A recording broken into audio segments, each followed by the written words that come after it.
Bonjour, je suis ravie de vous retrouver et aujourd'hui on va parler de la méditation parce que j'ai vu que le lâcher-prise l'autre jour avait beaucoup de succès, ce qui veut bien dire qu'effectivement on ne sait pas trop ce que ça veut dire et la méditation c'est un peu pareil, on la met à toutes les sauces, on en parle beaucoup mais en fait qu'est-ce que c'est? Voilà.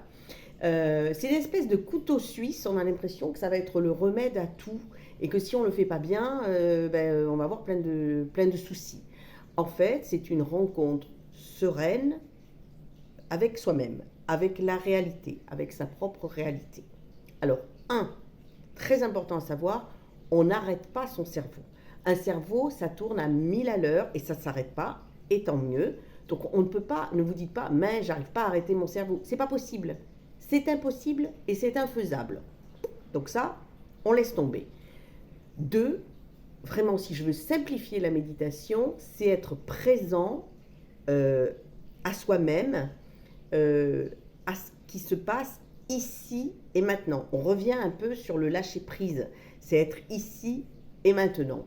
Donc c'est éviter que son cerveau se fasse des films, se fasse des scénarios. Vous rappelez que le cerveau travaille beaucoup sur le passé et sur l'avenir. C'est souvent ça le problème.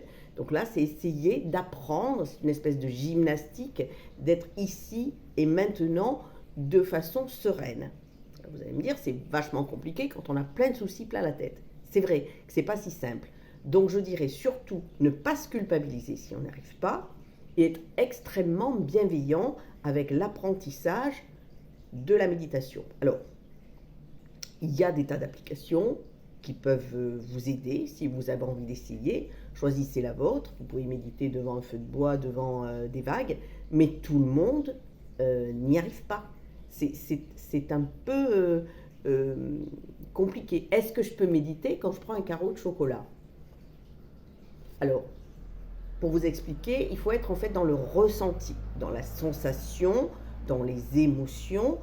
Si vous gobez le carré de chocolat, ça ne va pas marcher. Mais si vous essayez d'être concentré là-dessus, attention, un pro de la méditation vous dira que là j'ai fait une erreur, c'est-à-dire être concentré, c'est pas méditer. Mais si on arrive déjà à focaliser son attention sur quelque chose de précis, ça va éviter au cerveau de tourner dans tous les sens. On ne doit pas donner de but à la méditation. Si on se dit oui, c'est le meilleur moyen, ça ne doit pas avoir de but. Ça doit être serein la méditation. C'est le meilleur moyen de ne pas y arriver si on essaie absolument de lui donner un résultat. Voilà, il n'y a pas de note pour méditer. C'est se retrouver avec soi-même, c'est ressentir ce qui se passe, c'est créer une gymnastique au niveau du cerveau et petit à petit, on peut effectivement y arriver. Il y a une petite technique qu'on peut essayer, c'est de se dire qu'on a un petit singe dans le cerveau, donc il bouge dans tous les sens, et on a envie qu'il tienne en place, ce petit singe.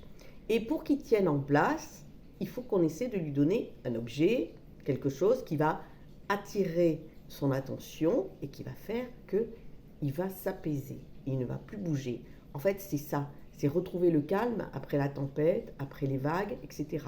Donc il faut essayer de lui trouver à ce petit singe ce qui va l'attirer et qui va l'apaiser. Voilà, et bien en tout cas sachez que de toute façon la conscience du cerveau n'est pas complètement connue, donc on a encore beaucoup de travail sur ce sujet-là et bien d'autres. Je vous souhaite une bonne journée, je vous embrasse, au revoir.